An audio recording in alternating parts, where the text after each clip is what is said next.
চট্টগ্রাম ১৪ চন্দনাইশ সাতখানি আংশিক আসনের তিনবারের সাবেক সংসদ সদস্য, সাবেক শ্রম ও কর্মসংস্থান প্রতিমন্ত্রী এবং বীর মুক্তিযোদ্ধা আলহাজ মোহাম্মদ নজরুল ইসলাম চৌধুরীকে রাষ্ট্রীয় মর্যাদায় দাফন করা হয়েছে।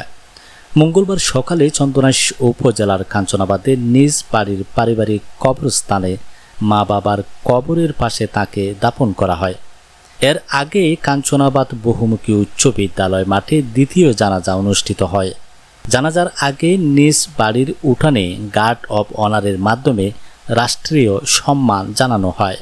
চন্দনাইশ উপজেলা সহকারী কমিশনার ভূমি ও নির্বাহী ম্যাজিস্ট্রেট জন্টু বিকাশ চাকমা রাষ্ট্রের পক্ষে সালাম গ্রহণ করেন।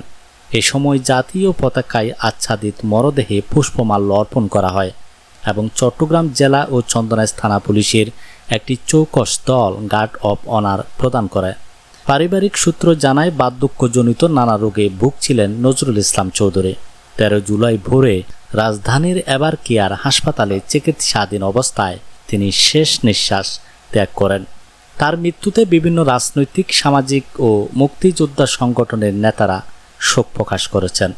শেষ শ্রদ্ধা জানাতে জানাজা ও দাফনে প্রশাসনের কর্মকর্তা, বীর মুক্তিযোদ্ধা, রাজনৈতিক নেতাকর্মী এবং সর্বস্তরের বিপুল সংখ্যক মানুষ উপস্থিত ছিলেন।